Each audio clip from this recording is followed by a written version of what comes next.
This content is for informational purposes only. You should not construe any such information or other material as legal, tax, investment, financial, or other advice. Nothing contained on here constitutes a solicitation, recommendation, endorsement, or offer by Draper Goren Holm or any third-party service provider to buy or sell any securities or other financial instruments whatsoever. Hey everyone, it is me. We are here. Joseph is here too. Say hi, Joseph. Hey, what's up? Boom, boom, boom. We're recording. Good morning, everyone. Hey everyone. Hey, everyone. Hey everyone. Hey, everyone. I am recording this on the computer now. Hey everyone. Hey, everyone.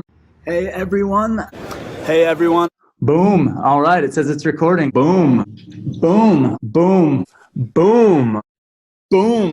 I am apparently recording. The entire bottle of control. They're all exactly the same. Crypto art, and then what it really is an NFT. Wow.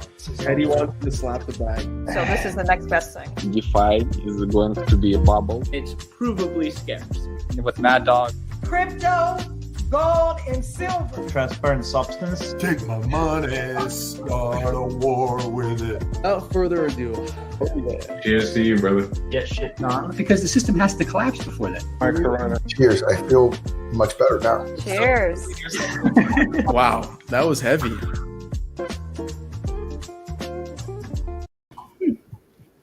Boom. Boom. We're blockchain booze number 115. So 115 weeks straight. I'm really excited today. We have Amanda and Lauren, first times on blockchain and booze from Panda PR, but new project we're going to talk about also. One thing I need to throw out there. Thank you to Lunar Crush for always streaming this. Thank you, Blockchain Radio, for syndicating it, doing all that. Every time I watch the intro, I remember that I never replaced the Lunar Crush logo on the intro thing. So don't be mad at me for doing that, guys. But also that song that I always play during the countdown is a band called The Robot Uprising, and they're a bunch of yes. I'm doing my impersonation of Crypto Stash, guys. Sorry.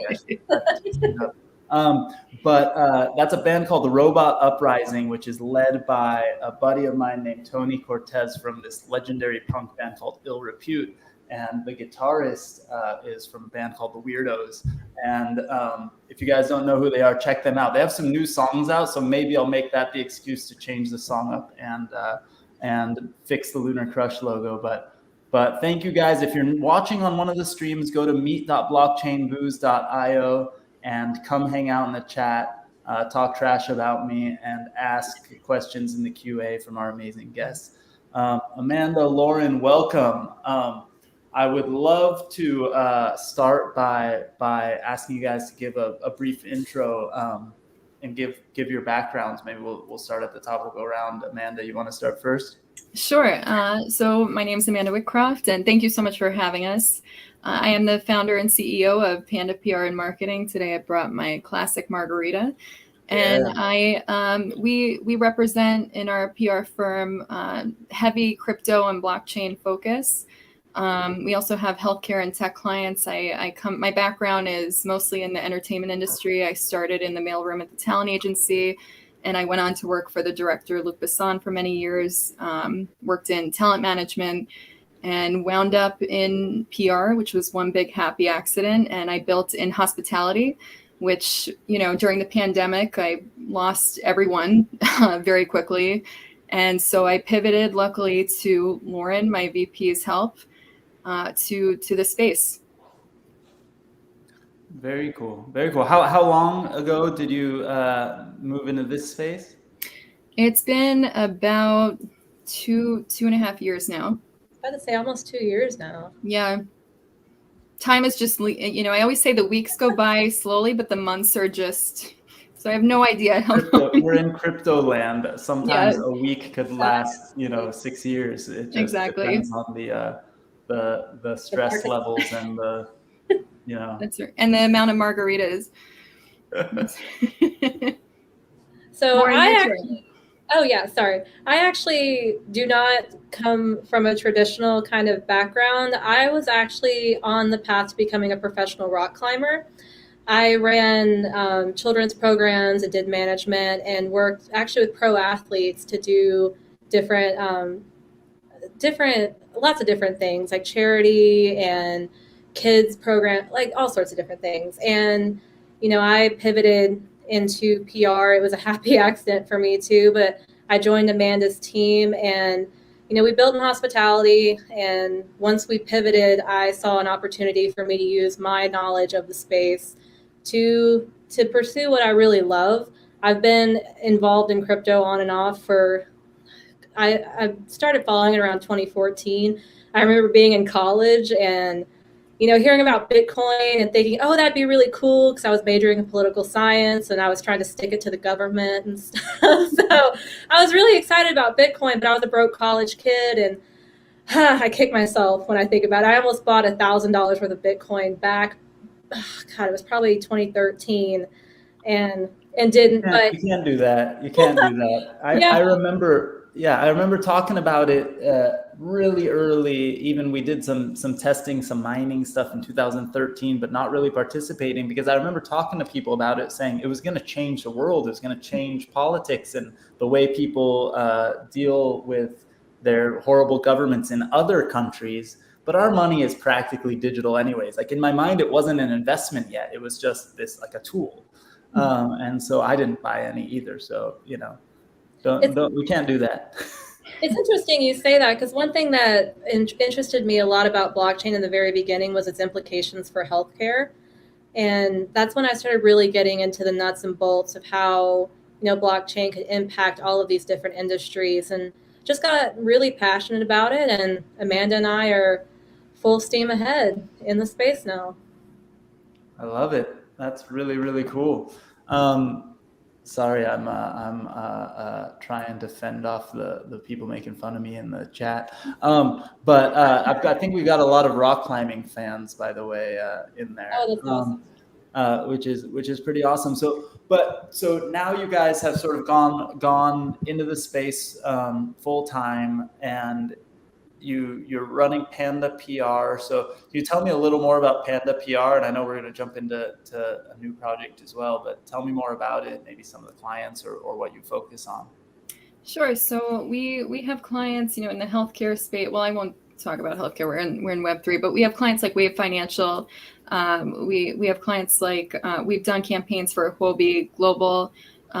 We work with Paribus, Cortex, which Lauren, I know you can speak more to about what they're doing. Yeah, they're doing some really cool stuff. They're building a content network for Web3 for publishers and creators. And that's actually kind of a passion project of mine. I pestered Leo, one of the co-founders, for months. I was like, let me do your PR. I love what you're doing. Let me do your PR. And now we're building something really cool. That's cool. I think that's one of the things that, like, any time you dive down a new rabbit hole in the space, whether it's a specific blockchain or even like a product or a product type, there's never enough documentation or place to go. Like, I mean, I've given shit to the Tezos community, for example, like trying to figure out documentation or how to do stuff. Like, it's all kind of piecemeal, and even the best ones haven't done the greatest job for it. Mm-hmm.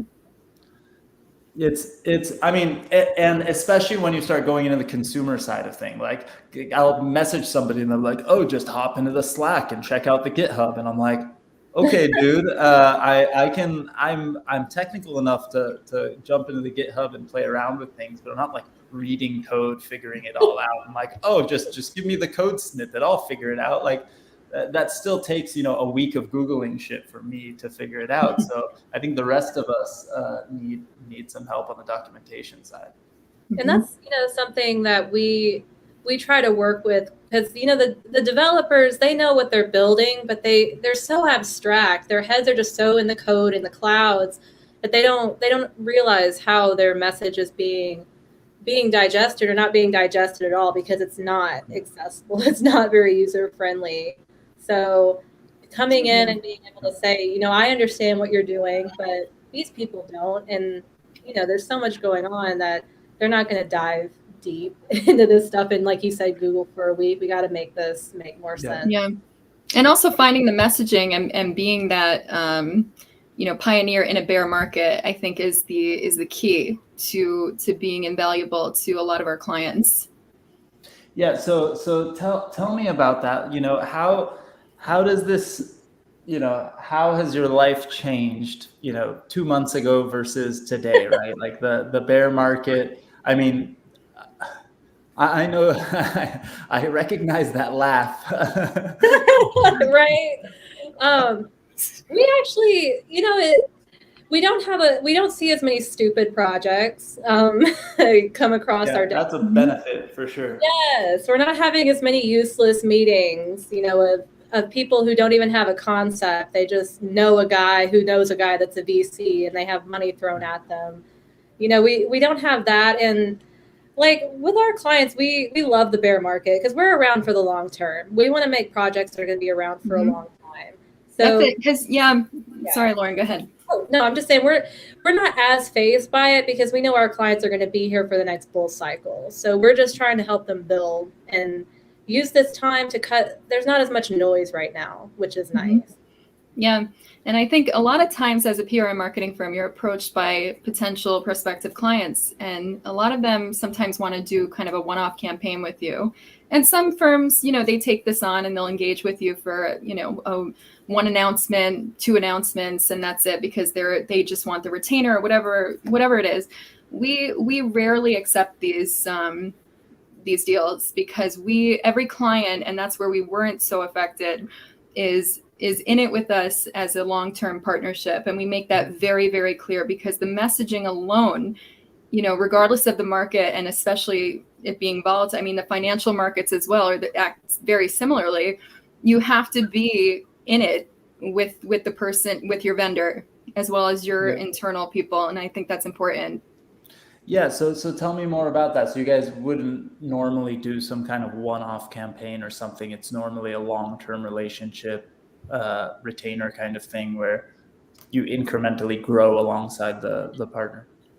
Yeah, especially with our Web3 clients, because it's, you know, this space is evolving and it's changing every day.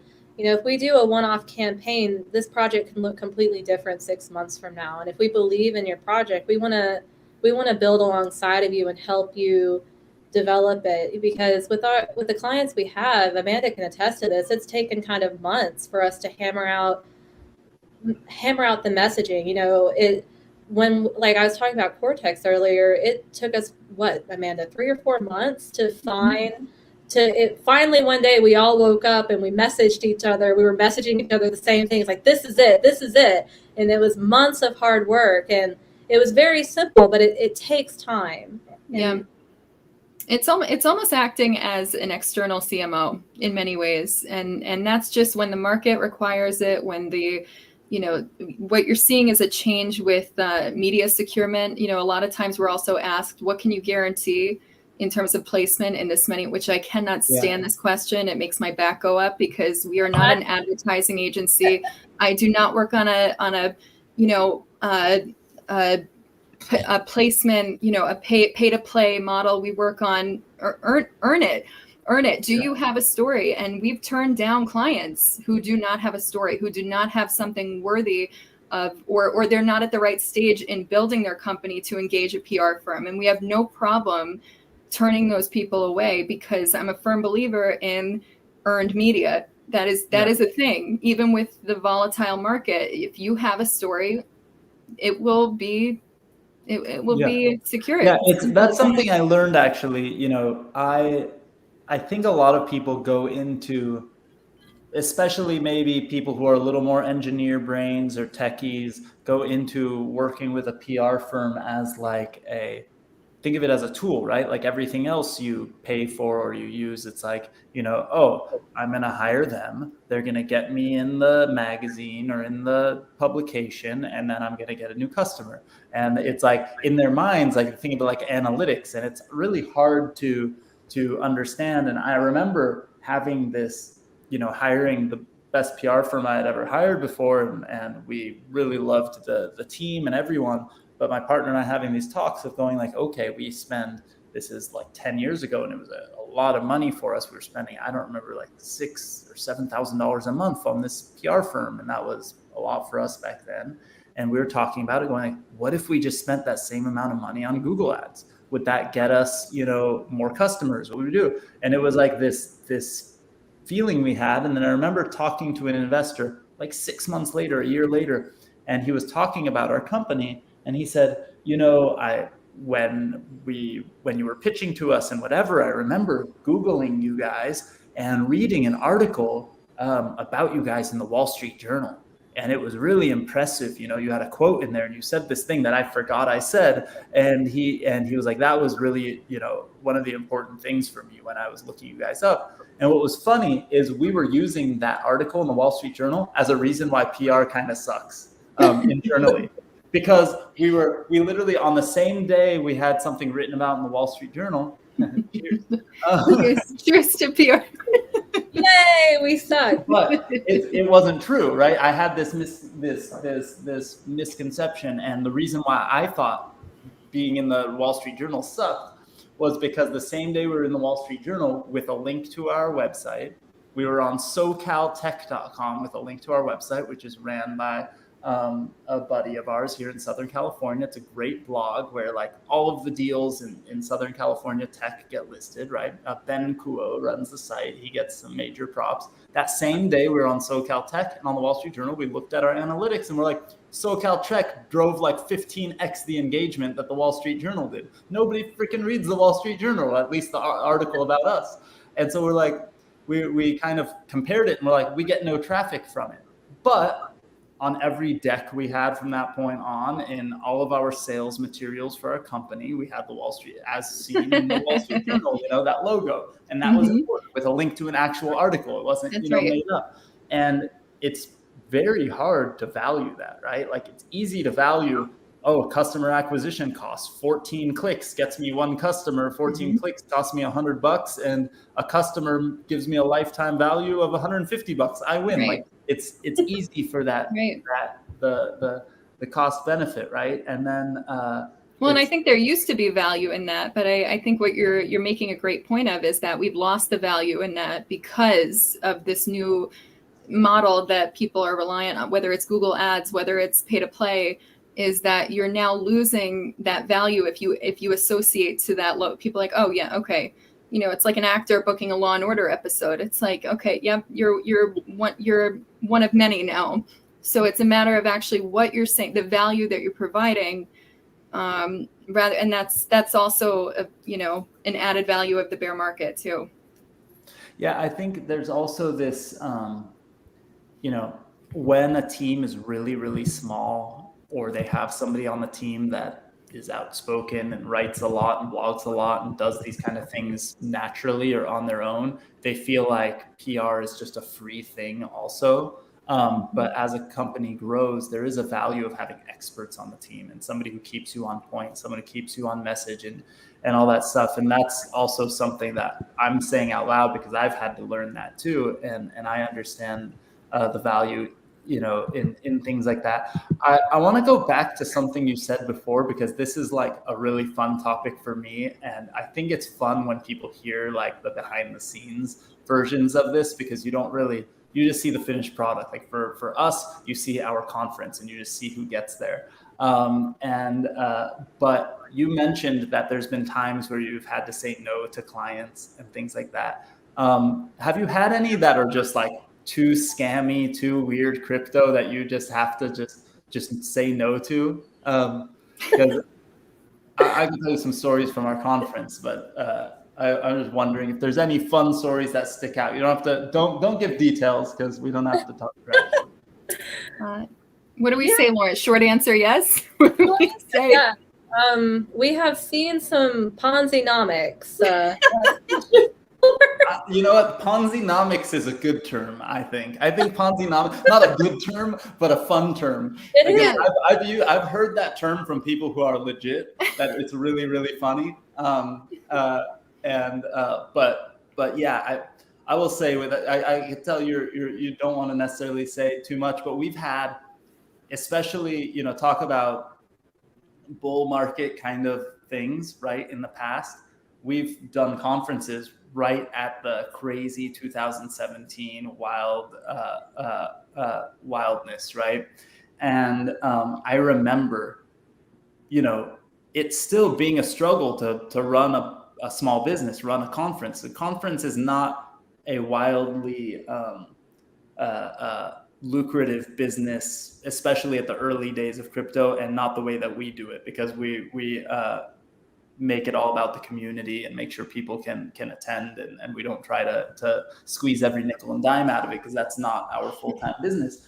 But we had people, and we were like, my partner and I were like, do we take their money? And then we would like have a call with them, like, absolutely not. We can't put our reputation even anywhere near these people. But I remember there being a time where somebody called us, and this has happened multiple times. One in particular, this guy called us and was just like, I'm going to do an ICO. I want to be the title sponsor. And I went and I asked the guy, I said, and I'm terrible with accents, and I wouldn't even do the right accent, but it would also be offensive to people who come from that country anyway. But in some heavy accent, he just goes, I do ICO.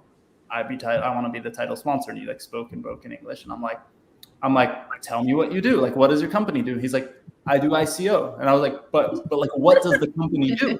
Like, and he's like, it doesn't matter. I do ICO. I want to be title sponsor. I'm like, send me the details of the company, and I'd love to check it out. I thought maybe he just didn't speak good English, so he'll send me a deck. I think I know what accent you're trying to do, but go on.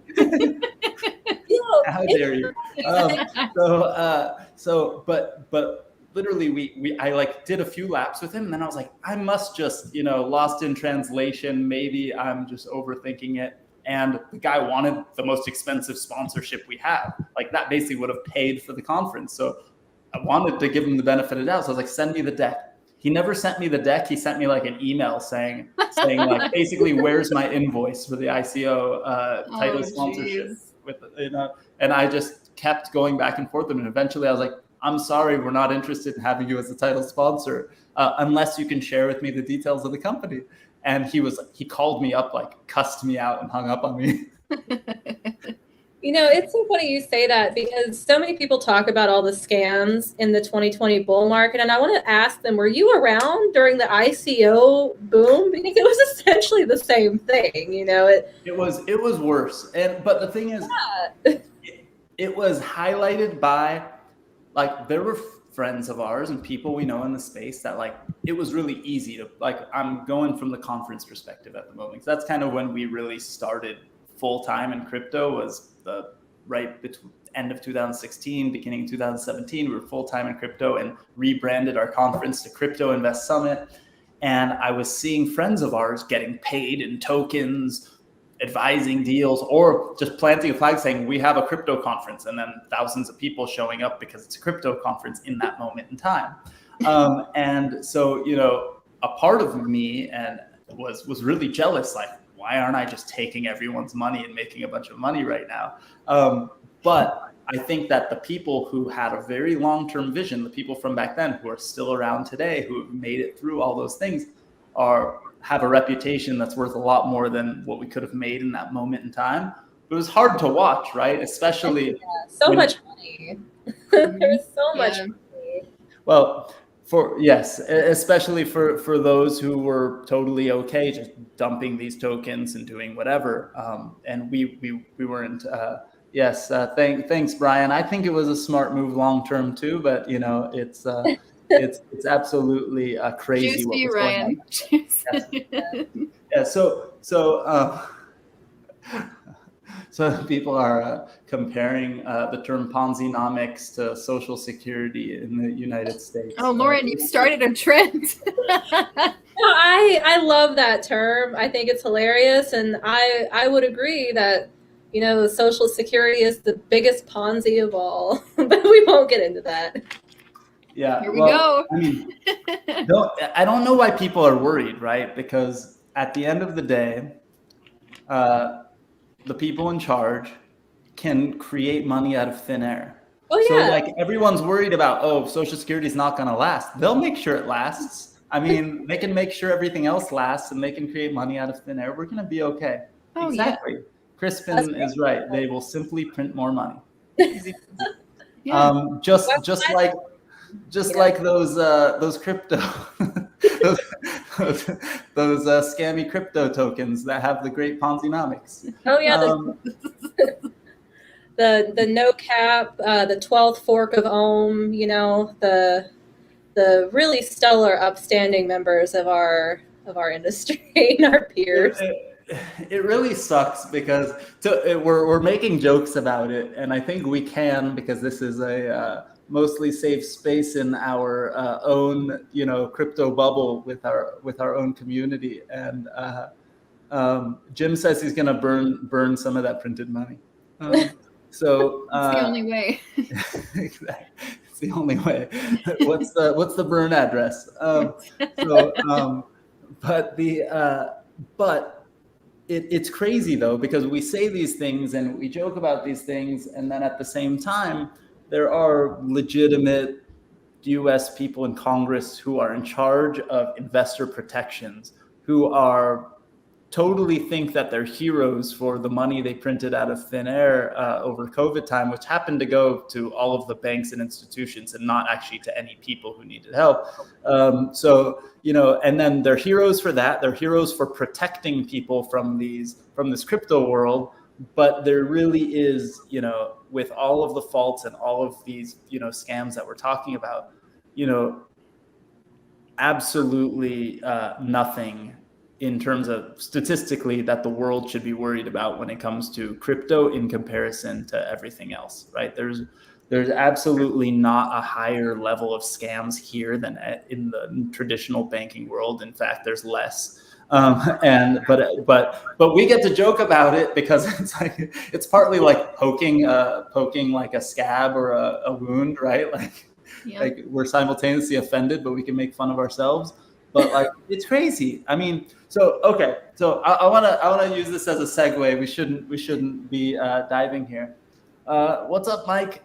So you guys you do PR. I know a lot of your PR is for specifically crypto companies. How in that world that I just mentioned, right, where public perception is that, you know, a certain percentage at least of the public just thinks crypto is a scam, NFTs are a scam, you know, Bitcoin is evil, it's bad for the environment, it's a game where rich people trade cartoon JPEGs of apes. It's bad, right? There is a certain percentage of the public who thinks it's bad. How do you guys navigate that in terms of the messaging, in terms of, you know, coaching companies that hire you for PR?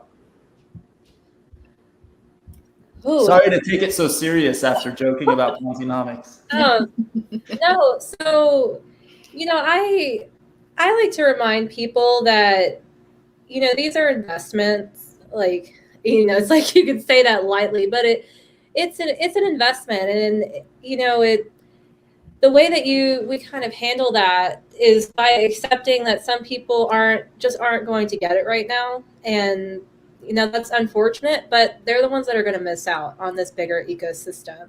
So they're not really, unfortunately, they're not our target audience. You know, if you have the people that attacked, what was her name? The celebrity that posted the NFT, she got so much. Brie Larson. Every celebrity, Reese Witherspoon. Brie Larson. Oh, Brie Larson. So she got so much hate because she's big into environment and she's very green. And then she went on to post that she bought an NFT, which is in the eyes of her following not environmental friendly. Go on, Lauren. Sorry. Yeah.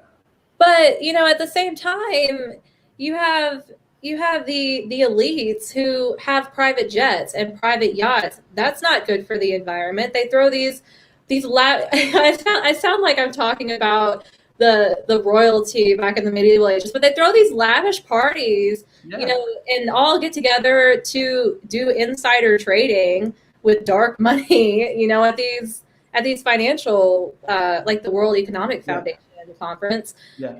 how is that any different? At least the core message behind what we're trying to do is better, in my opinion. No, And no, it's, I will say that how is it any different? It's significantly different in that they're much worse for the environment than the worst parts of crypto are. there's and a and in the, here trying to yeah, be. and the big difference is in the crypto world, it's all transparent, and even the people who are trying to hide it are not really hiding it from the powers that be, right? So we've had agents, FTC agents, FBI agents, CIA people speak at various conferences of ours, and 100% of the time, the law enforcement agents wish that the people they were chasing were transacting in crypto, because crypto is easier for them to track and trace than the US dollar is. That's Right? what people talk about crypto being dark money. I'm like, how is cash and not dark money? At least with crypto you can track it. Cash, it just disappears. It's way easier to commit crimes with cash than with crypto. Well, and you can talk about too Elon Musk and the whole, I know he didn't officially acquire Twitter, but when that whole fiasco was going on of it actually potentially happening, did you see how much was leaked, in terms of who's on the board of, who's behind the legal team behind Twitter, who's behind Twitter, how the algorithms run behind Twitter. And then it became a much larger conversation rather than just Elon Musk taking power. It became, the former head of the FBI was the head of legal at Twitter. Yeah. And the rest is, but it's like, it all kind of blends together. Yeah, I think the crazy thing that really bothers me is like my kids love Roblox, right? And I play Roblox with them, and it's super fun, and we goof around. And there was a game that issued some kind of NFT thing, and basically said if you buy an NFT and you like verify it in a certain way, you're gonna get like magical unicorns in our game, and you're gonna get the most points, and it's gonna be awesome. And I found out about it, and I was like, shit, I got to get these guys on Blockchain and Booze, and let's talk about Roblox NFTs, because Roblox, if you hang out with any kid under the age of basically 14 years old, Roblox is huge. It's like the greatest gaming platform there is, right? And I looked at their Twitter account when they announced the NFT thing, and it was basically them announcing the NFT thing, them selling out the few NFTs, like the crypto community bought in, and some of their fans who liked it bought them all. And then not every single one, a bunch of their noisy followers going nuts saying, you're going to expose our children to these horrible, environmentally unfriendly, scammy things. And you're now teaching our kids to engage in scams, to the point where it was all of the parents of their community freaking out on them, and them having to apologize over and over and over again. And now I've seen a few times where friends of mine have done partnerships with legitimate mainstream companies, and then the companies announce their crypto initiative or their NFT initiative, and because they didn't get ahead of the environmentally friendly part of it or whatever, the people just read the headlines and go, crypto is bad, what are you doing, you're engaging in a scam, and then them undoing everything, canceling the campaigns. And it's all because of headlines, not because anything is actually true. There's really, really easy ways to respond to some of that stuff. And if you want to, you can use Tezos, you can use other blockchains that are environmentally friendly, even though, it's probably in comparison to everything else. Like, we are having this conversation on the internet right now. I'm using a laptop. You guys are using laptops. We're in buildings. It uses internet, like all of the electricity that this uses. Nobody talks about this being super environmentally unfriendly. It's easier than if we hopped on a flight and we all met each other, but it's still not good for the environment, right? But it's forgivable because it is what it is. With financial products, somehow the powers that be want you to think that that's not forgivable, but they also don't talk about every single Visa, MasterCard, and American Express terminal that's online right now in the side of the world where every single business is closed, but it's using electricity, right? The servers have to stay online just in case those things do scan, right? Every single bank has the actual, real estate they're in with actual lights and servers and things running, and employees driving into work every day, and the customers driving to the bank branches every day. That doesn't count when you talk about the environmental stuff. So if you compare them, it's not really comparable. Again, I'm well, and you think about you think about the tech companies that are supporting those financial firms to support, the inner, yeah. It's a whole set. You have coders behind computers day in and day out in these dark rooms who are on their screens all day, supporting the financial firms to publish. So there's also that whole industry aside from your actual financial firms. Yeah, I worked pre-financial crisis. Did I mention I'm old? I worked at Countrywide, and at Countrywide, I worked in the systems architecture group. I was low man on the totem pole. I was an assistant to one of the people in the group. But they had a hole in the building where they had hundreds of employees and basically a sea of cubicles of people working at Countrywide and selling mortgages that people shouldn't have been selling or whatever they were doing. There was a whole giant multiple building server rooms, and there was liquid cooled servers, there were air cooled servers. All these things use the environment, right? All these things are not good for the environment. They use a ton of electricity, right?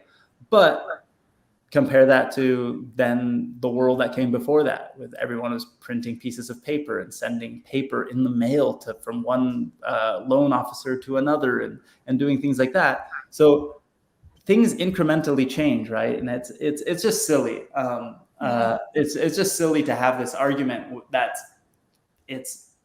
and turns out when you do the research, when you get really reputable firms and universities and institutions doing the research, it turns out the research is wrong. And per dollar transacted, groups like MasterCard use more money than Bitcoin does. So it's all but the headline, right? And that's the thing. I'm huge into environmental stuff, and I follow a bunch of people on Twitter who are super environmentalists. There's never a mention of crypto or Bitcoin that isn't how evil is this bullshit and all these rich crypto people terrorizing the environment, right? Nobody ever goes, fucking MasterCard needs to figure out their shit and optimize their servers so that it uses less energy, because they probably could. That's not important because it's not the headline. Yeah. What's interesting is 2 points. First of all, I follow a lot of sustainable agriculture people because I live on a farm and practice that, and they actually love Bitcoin. They get the point, but I feel like it depends on what type of environmentalism you're chasing. Like the vapid ones, people who are environmental just to kind of say they're very vapid. But people who really care, they see the dangers of all of this other stuff, and it's marginal compared to other stuff. And I feel a good point is when you think about electric vehicles, there's a huge carbon footprint to create those and a huge carbon footprint to maintain them, but they're still touted as, they're great for the environment. They're great for the environment. Think about the natural resources that have to be mined to create those batteries. Think about the electricity that has to be used. And we live in a culture where things are kind of built crappy now, and we have to replace my laptop every year or so because it essentially blows up because it's just built really crappy. That's right. Well, I rented an electric car. I have a gas car, but I rented one, and I could not for the life of me find an electric station. Where are they? So if we're gonna distribute these cars and say this is what you need to get, where are the stations? You're gonna have to build them, and that's gonna take, infrastructure. It's gonna take a lot. It's why I done a little research, and what's funny is that some of the electric cars are really, really cool right now. But if you don't have a Tesla, they're like practically impossible to charge unless you're only planning on going from home to the market and back. Like you can't go like because you have your home plug-in. Yeah. Tesla is the only Exactly. one that has like at every mall, not every mall, but the big malls and places like that, you could stop, you plug in, go grab a coffee, walk for 5 minutes and have your car mostly charged. But no other cars really have that yet. And it's crazy. But yeah, there's all this infrastructure and all these things. But the thing is, crypto should be one of the smallest worries of especially the environmental groups. Like, you really truly care about humanity and the future of the world and distributing wealth properly, you should be a huge fan of crypto. And it's wild, right? But let's not go down another rabbit hole. But I do want to talk about, so we were talking about Bobby. Yeah, Bobby said in Walmart parking lots. I go in Walmart parking lots. I don't know about okay. Walmart. Oh yes, Walmart's great for the environment. Walmart's got everything. Their products they're made so sturdy. You definitely don't have to replace all that plastic every year. Walmart has a rich history of being a very corporately social responsible group. A long, rich history. How dare you? Totally. So shit. So I wanted to go down. Oh, really? Is that really a thing, Crispin? Crispin said the Ford Lightning now at Walmart, but I think you're making a joke. But those Ford electric cars actually look really freaking cool. Like, I went by a dealership. They look super cool. They're super fast and crazy. And Bobby said she drove her electric vehicle from Florida to New Jersey, not a Tesla. We gotta have a whole conversation about that. Yeah, I need some tips, I guess. Yeah, I'm trying to buy a new car, but I don't want to get a regular car because who can afford gas? So I've actually been electric vehicle. The most expensive trip I've taken. So I'm all ears. Where are the stations? Yeah, it's pretty wild. Yeah, okay. I'm gonna not go into the rabbit hole of. What I will say is, hey, everyone in the chat, and for everyone watching on one of the streams, there's a lot more of you in the streams than in the chat today. Go to meet.blockchainbooze.io if you have any questions for Lauren or Amanda, and ask away. Questions related to PR and marketing would be great, but we're gonna hit another subject right now as well. And Jeremy, I said we were going to stop this topic, but dude, the picture of the DeLorean, the new one, does look really freaking cool. Oh yeah, they're doing stuff in Web3. Yeah, here, perfect transition. Yeah. All right, here we go. Do they actually have a flux capacitor in the new DeLoreans? I'm going to let the community answer that for me. And I need pictures of the flux capacity, 0 to 100 in 3 seconds. Holy crap, that's scary. People are gonna pass out driving that. Hopefully it has self-driving capabilities. Not at 0 to 100 in 3 seconds. That's I hope that was a joke, but I'm super jealous. Coop, you know what, Coop? If it really is 0 to 100 in 3 seconds, by the end of this year, I want a selfie video of you and I driving 0 to 100 in 3 seconds. Coop, we're gonna make that happen. I'm what's that called when you when you put things on a vision board and you make it happen? Are you manifesting it? We're manifesting that right now, Coop. 0 to 100 in 3 seconds. You and me in a DeLorean. One of us has to be holding the camera. One of us has to be driving. Jeremy will hold the flag. That's probably the safest position to be in. Well, I will tell you, an all electric DeLorean, which has the Alpha 5 battery, goes 0 to 60 in 3 seconds. 0 to 60 in 3. That's not 0 to 100. But has an estimated top speed of 155. But it goes 0 to 60 miles per hour. Yeah, that's In 3 wild. I did seconds. like 110 in my 88 Honda Accord. I feel like we could do much more than 150 in the DeLorean, but I had an we're 88 gonna have Honda to. Accord. That was one of my first cars. It was a gold with the golden with the pop-up headlights. Ooh, mine had pop-up headlights too. It was Yeah. 88, 1988 Honda Accord. When I got it, it had 150,000 miles on it. Oh, Honda yeah. Accord was my first car, but not that year. Yeah, probably like 2010. 2000. Oh, come on. Yeah, actually, yeah. So I loved it. It had the pop-up headlights. I thought I was so cool when I was. one of my headlights broke, so I could wink at people. Oh yeah, that's fantastic. I love That was a good move. Okay, yeah, okay. So now to blockchain and car talk with Amanda and Lauren. Crispin wants to talk Audis. I'm interested, but right now I want to move into the entertainment side of Web3s. You know, blockchain and booze has really leaned in hard into NFT talk the last 6 months, year or so. But I know that we were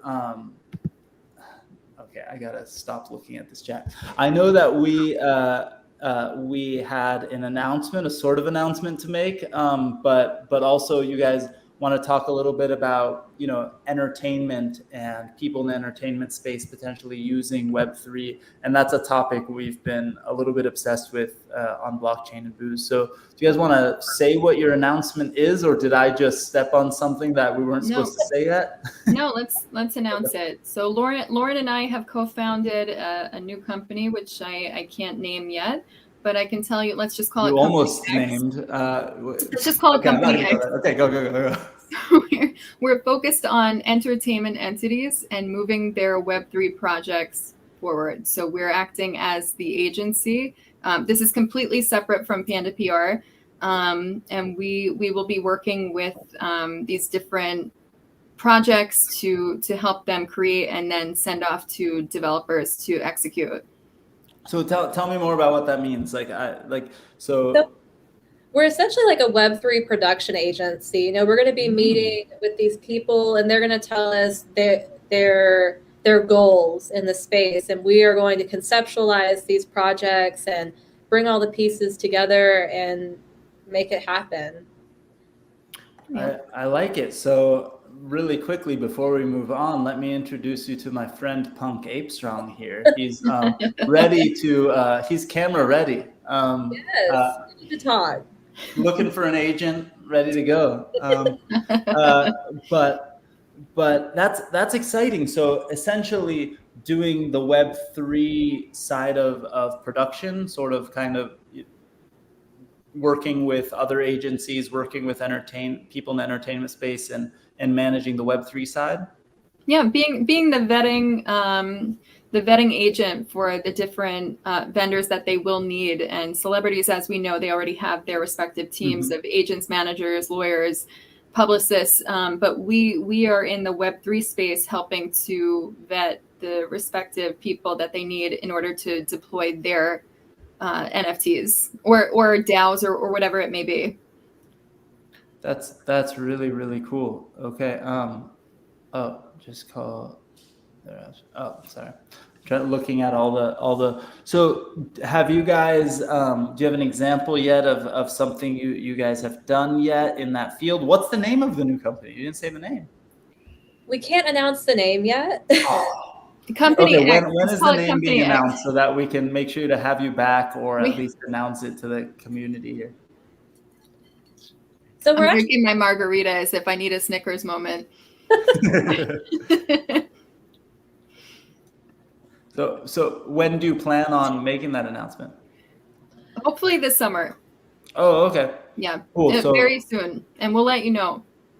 You got to let us know, and you guys have to, of course, be back. I mentioned this earlier, or I think before we went live, but for everyone in the community, we've locked down the dates for LA Blockchain Summit. It's going to be November 1st through the 3rd. And we're going to do a whole LA Blockchain week again. It's going to be really exciting. So Lauren and Amanda will definitely be there. We're going to have a lot of fun. And for folks, I'm going to make there's going to be the official announcement probably early next week with like the press release and some of the speakers and things like that. But so far, it's looking really, really freaking awesome. So we're definitely going to be talking about this subject, in LA sort of being the entertainment capital of the world. I have a feeling there's going to be a lot of your clients out this direction. So I failed to mention, I'm so sorry, Les Borsay, our client, who's the co-founder of Wave Financial, is a champion behind our new company. So cool. he's very well received in the NFT scene, and I brought this idea to him. Lauren and I both brought this idea to him, and he he's championing us, which is really nice. Very cool. Les, I've known Les for a long time, actually. He's great. So he's awesome. So very cool.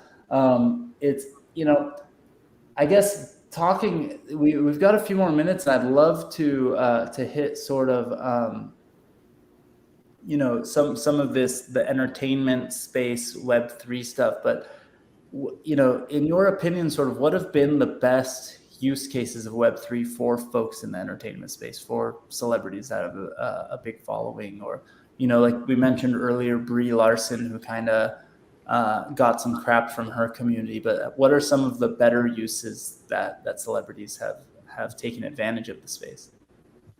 So I really love what Snoop Dogg is doing. I think that he is so far ahead of the curve in all of his ideas. And I think that what he's doing is also moving the space forward, which is important. You have a lot of these celebs entering the space, and they're not really doing anything. Like Floyd Mayweather is a good example of not just not doing anything, but acting as a bad actor and rugging his community. So having, I feel like Snoop is like the champion of what should be done and how he should do things in Web3, personally. I think he's kind of, it is pretty cool, because he's not like, he's doing a bit of everything, right? And that's part of participating in the community. I know a lot of it is Cordell, his son, is leading the charge. I talked to him for a few minutes at VCon, and I saw what Snoop was doing there. And what's cool is that they're not like purely looking at it like, how do I take advantage of this community, or how can I use it to make more money? But they're going, I'm going to buy Death Row Records, and it's going to be the first NFT record label. Like, what the hell does that even mean? It doesn't matter. You're just like, it's like, clearly you're all in, right? Like you're doing something that a lot of people, right? Like a lot of celebrities might post about it on Twitter, get a bunch of hate and be like, oh, forget this, like too much headache, right? But he just leans in to it. And I love that kind of stuff. And I think you have a couple. Mila Kunis is a great example for the issue in the Ukraine right now, for creating her DAO and helping that, because a lot of financial firms, for example, tried to use crypto as a means to getting money to the Ukraine, which was hacked. And so then you had a celebrity who created a DAO, which they were able to get that money safely to the Ukraine. That's one. Two, you have Reese Witherspoon, who has, had an amazing career at a very young age, who also, even before the Web3 space took off, created a production company, which, listen, coming from the entertainment industry, a lot of actors create production companies, and they do that for tax incentive, let's be real. But Reese Witherspoon has used that for good. She has created her own book club. She has created, optioned really great scripts and turned them into very successful network television series. So she's also using this space for good. And I think that she's, trying to get women in the space, but also educating as a whole, which I think is the most important thing right now. Yeah, I love that. I'm a big fan of Reese Witherspoon. I follow her on Instagram, pre-NFTs and cryptos. Just saying. But yeah, no, I think she's a really great example, because it also didn't become like her full-time identity, right? Like I think some people kind of lean in, get attention from it, and like it kind of snowballs into something, but it's legit. It's also, I'm not sure.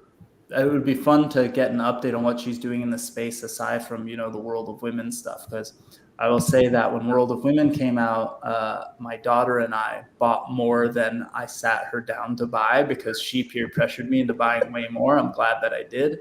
But like, it was clear that they were doing something right in the sense of celebrity. Well, I'm hoping we can call her a client one day in the future. And I'm saying that now so I can look back on this video and go, okay, great. She's my client now. Because I think she's highly intelligent. And then when you bring her back to watch this video, you'll be reminded how a big part of it was because then you get to interview her on stage at LA Blockchain Summit. That's right. And she gets to, remember that I had a margarita in my hand as I said all of this. Right. And you got the recipe from one of her books, I hope. Oh man, I didn't. But next one. When we actually give you the name of our company, I will. All right. I like it. I love it. So, November 1st, Booze Day Tuesday. Oh, dang! Jeremy just reminded us in the community before we end, and I ask you guys for your plugs and everything else. Jeremy just checked the dates. November 1st, the first day of LA Blockchain Summit this year, is a Tuesday night. We're going to have to look at the calendar and figure out which episode it's going to be, but we're 1:15 today, so we'll do some math as to how many weeks ahead that is. And we're going to have a live at LA Blockchain Summit, Blockchain and Booze. All you regulars, it's the now, hold on, where did it say? I know it says it somewhere on here. It's the 50-something minute of us being live on here. So at this point, it's all the regulars and the diehards who are still watching. So, and the people on the stream. But if you're in the system, that's who I'm talking about. It's 21 weeks until November 15th. So let's do some math. Oh my God. But holy crap, that makes it feel like it's coming really, really soon, even though 21 weeks is like a quarter of the year. So it'll come sooner. Yeah. So more than a third of the year. So, but so we're gonna have to do something. Coop, you don't need a POAP for me to know that you are a regular. Same with Jeremy right here. Brian, Jim, all the rest of you. So I'm gonna make sure you guys get tickets, and we're gonna have an IRL blockchain booze in real life. It's gonna be awesome. Oh shit! Jim said there's already Halloween candy at Walmart, so that's how soon the event is happening. Decorations are already up at the dollar store. That's right. 26. Thank you for doing the math, Marina. 26 weeks is half a year. 21 weeks is more than a third. I was right. I'm just I drank a classy glass of wine tonight. So anyway, we're gonna have to do blockchain booze in real life. This is gonna be really fun. But Amanda, Lauren, thank you so much for being on. Before we go, I would love, can you give us a plug of where to follow each of you and where to go for Panda PR? You can follow, I've never done that before. You can follow me. What is my LinkedIn thing? Amanda Whitcroft on LinkedIn, Twitter. Lauren, where can people follow you? So on LinkedIn, Twitter, and Instagram, I'm Lauren Wirt or laurenwirt.eth, joining the cool kids, my ENS. I've never had to say that before. It's a first. Yeah, Twitter, Instagram, LinkedIn. Yeah, we're love there. It. And follow Panda PR as well. Everyone, what's the URL for Panda PR? Oh, right. Panda. Please follow my company. Panda PR and Marketing on LinkedIn. Awesome. So everyone follow them. Amanda, Lauren, I'm gonna have to have you back, and as we keep doing it.